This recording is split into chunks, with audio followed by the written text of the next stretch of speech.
Sem sombra de dúvida, a privacidade das criptomoedas está sendo perseguida.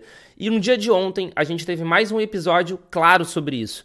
Os dois cofundadores da Samurai Wallet, que era uma wallet que tinha integrado também um mixer de Bitcoin, os dois foram presos. E é sobre isso e muito mais que a gente vai debater, que a gente vai conversar aqui agora no vídeo do Cointelegraph Brasil. Antes de mais nada, eu quero pedir a sua ajuda, eu quero pedir o seu apoio. Lançamos no início desse ano o canal do YouTube do Cointelegraph Brasil e estamos produzindo conteúdo diariamente, seja em formato de vídeo, seja em formato de podcast. E é a sua inscrição que vai fazer com que a gente possa continuar fazendo essa produção diária. Então, pausa o vídeo aqui agora, clique em se inscrever, já deixa o seu like, porque a gente precisa muito dessa sua ajuda. E sem mais delongas e sem perder mais tempo, indo direto para o mercado. O mercado nesse momento está dessa forma, o Bitcoin está começando a se recuperar, o Ether também. A gente teve, no final do dia de ontem, início do dia de hoje, uma queda do mercado como um todo. A Solana, inclusive, chegou a estar com mais de 10% negativo nas últimas 24 horas, mas já está dando uma recuperadinha, nas últimas 24 horas já está com menos 3,86%, então já está começando a se recuperar o mercado como um todo. Mas, de qualquer forma, o dia de ontem foi marcado por um fator novo dentro dos ETFs de Bitcoin Spot. Um fator novo não positivo, mas um fator novo. O dia de ontem foi a primeira vez dentro dos 71 dias, se eu não me engano, desde o início desde a aprovação ali em janeiro de 2024 dos ETFs de Bitcoin Spot, o dia 24 de abril, foi a primeira vez que o ETF da BlackRock não somou nenhum Bitcoin de entrada, ou seja, zero. Pelo menos já não teve saída, sem sombra de dúvida, mas foi a primeira vez desde o início ali em janeiro de 2024 que nenhum novo Bitcoin entrou no IBIT, que é o ETF de Bitcoin da BlackRock. Então, com isso, naturalmente, o dia de ontem ficou muito negativo nos ETFs de Bitcoin Spot, porque o da BlackRock a gente pode ver que ele é o que geralmente puxa a locomotiva, né? Claro que de vez em quando o da Fidelity tem uma entrada, um fluxo superior da BlackRock, só que a gente já pode ver aqui até pela quantidade de holding, né, que é a quantidade sob gerenciamento dessas gestoras, que o da BlackRock já é muito superior. Enquanto o da Fidelity tem cerca de 154 mil, o da BlackRock tem cerca de 274 mil. É muito maior. E o da Grayscale, GBTC, continua em queda livre, né? Continua dia após dia tendo saída.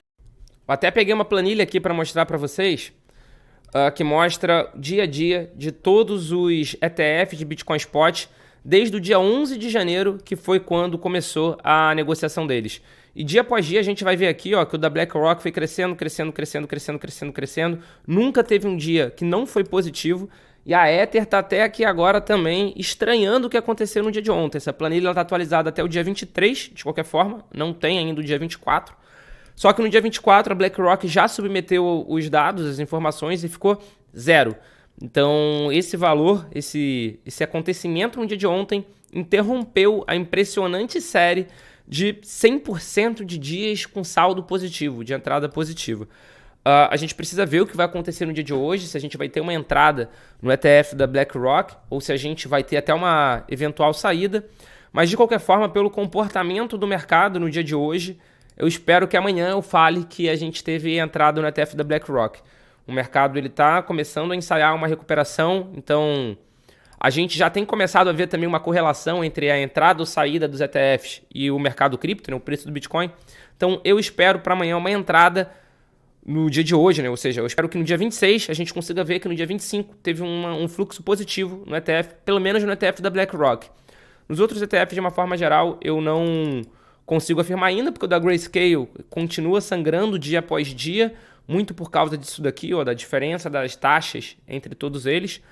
Mas, de qualquer forma, esse acontecimento do dia de ontem da BlackRock precisa sim ser mencionado, porque isso influencia diretamente, né, na demanda que a gente tem visto no Bitcoin de uma forma geral. Mas, sem sombra de dúvida, a principal notícia dessas últimas 24 horas, entre o final do dia 24 e o início do dia 25, é essa daqui. Os cofundadores da Samurai Wallet, que aqui está como mixer, né? Porque ela também tem um mixer, mas era uma carteira também, foram presos pela lei de anti-lavagem de dinheiro. Os dois fundadores, eles estavam inclusive em locais geográficos diferentes. Um estava nos Estados Unidos e o outro estava em Portugal. E os dois foram presos no dia de ontem, no dia 24 de abril de 2024. O CEO era Siqueone Rodrigues e o CTO, o chefe de tecnologia, era William Hill. E ambos estão enfrentando duas acusações. Uma é por conspiração para lavagem de dinheiro, que tem uma pena máxima de 20 anos de prisão. E o outro por conspiração para operar a transmissão de dinheiro sem licença, e isso tem uma pena máxima de 5 anos de prisão. Ou seja, cada um deles pode enfrentar até 25 anos de prisão.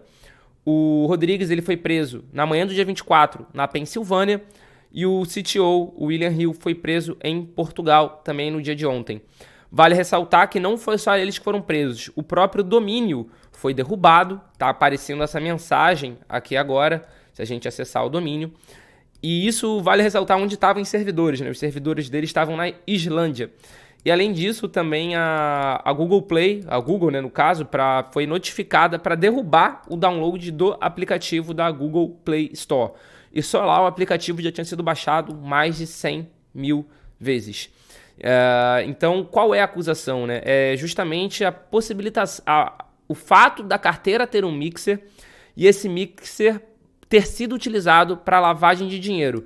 É claro que o Departamento de Justiça dos Estados Unidos está fazendo diversos tipos de acusação, falando até da questão de Dark Web Market, né, de mercados da Dark Web, mercados negros, etc, etc, etc. E voltou naturalmente para a conversa também de financiamento de terrorismo e tudo mais. Não obstante essas acusações, o que a gente consegue ver é uma perseguição. Aí eu vou usar perseguição entre aspas, porque é claro que ninguém quer financiar esse tipo de crime. Ninguém quer. Mas a gente tem visto sim uma perseguição à privacidade das criptomoedas de uma forma geral. Por que eu digo isso? Nesse ano, inclusive, a gente lançou aqui um vídeo também no Cointelegraph Brasil falando sobre isso. A Binance, que é a maior exchange em volume negociado do mundo, deslistou diversas criptomoedas, entre elas a Monero. A Monero hoje, eu acho que é a maior criptomoeda em capitalização de mercado com foco em privacidade. Aqui, ó, 48º lugar nas moedas por market cap.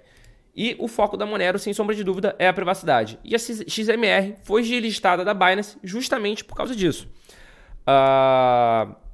Diversas exchanges do mundo como um todo têm feito isso, deslistado moedas com foco em privacidade. A gente vê aqui, inclusive, nos mercados, que tem cada vez mais diminuído. A gente já não acha nem mais a Binance aqui na Monero, porque justamente foi arrancado. Então agora a gente tem na Kraken, tem na KuCoin, tem na Gate.io, tem na HTX. Mas a gente pode ver, inclusive, eu vou procurar aqui pelas tags dessa moeda, para procurar por privacy. E aqui a gente pode ver as moedas com foco em privacidade.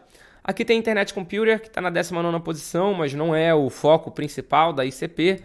Aí a gente tem a Monero, tem a WorldCoin, que também, na minha opinião, não é o foco principal da WorldCoin. Tem a Zcash, que é o foco principal do Zcash. A gente tem essa Mimblewimble Coin, que inclusive o protocolo da Mimblewimble deu problema para a Litecoin quando ele foi implementado lá, porque as exchanges da Coreia do Sul tiveram que deslistar a Litecoin justamente por causa disso. Então o que a gente tem visto, cada Secret, que era um projeto que eu particularmente gostava bastante, porque a ideia era ser um Ethereum com privacidade. Então era muito mais do que simplesmente uma moeda, era para você poder desenvolver os seus smart contracts levando o conceito de privacidade. Mas se a gente for ver aqui, ó, é isso que tem acontecido com as moedas com foco em privacidade. Que ela chegou a bater $8 a Secret, por exemplo, em 2022. Atualmente está 44 centavos.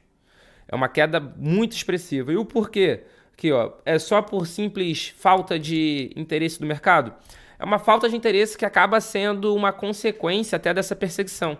Se cada vez menos exchanges têm o criptoativo listado, se é cada vez mais difícil você comercializar aquele criptoativo, é natural que ele acabe tendo uma retração de preço. E é isso que tem acontecido com tudo que tem foco em privacidade. Os mixers, por exemplo, estão todos sendo fechados, estão todos os fundadores sendo presos. Então, isso também é uma clara sinalização que a privacidade vai ser cada vez mais perseguida. E um parênteses rápido aqui, se você não sabe o que é mixer de Bitcoin, ele é o seguinte, ele é um embaralhador. Então, ao invés de você mandar simplesmente do endereço A para o endereço B, você usa um mixer que nem o próprio nome diz, ele é como se fosse um liquidificador, onde ele mistura várias transações, ele faz uma distribuição até chegar nesse endereço B.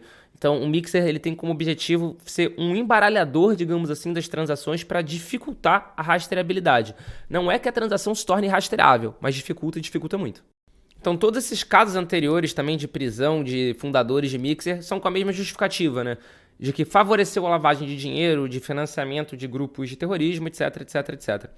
Inclusive, o Departamento de Justiça falou aqui que facilitou 100 milhões de dólares em lavagem de dinheiro. De novo, não estou falando que isso não aconteceu, mas está claro que está acontecendo sim uma perseguição com tudo que aumenta a privacidade nas criptomoedas de uma forma geral. E falando privacidades em criptomoedas de uma forma geral, algo que não é privado, mas que é muito utilizado globalmente, que também começou-se a ter uma perseguição, são as stablecoins, que são as moedas estáveis. E se você não sabe o que são as stablecoins, você não sabe quais são as vantagens de usar uma stablecoin, eu vou colocar um vídeo aqui do lado para você entender um pouquinho melhor sobre essa classe de ativo, essa classe de criptoativos, melhor falando. Muito obrigado pela sua companhia e a gente já tem um encontro marcado aqui no episódio de amanhã. Valeu!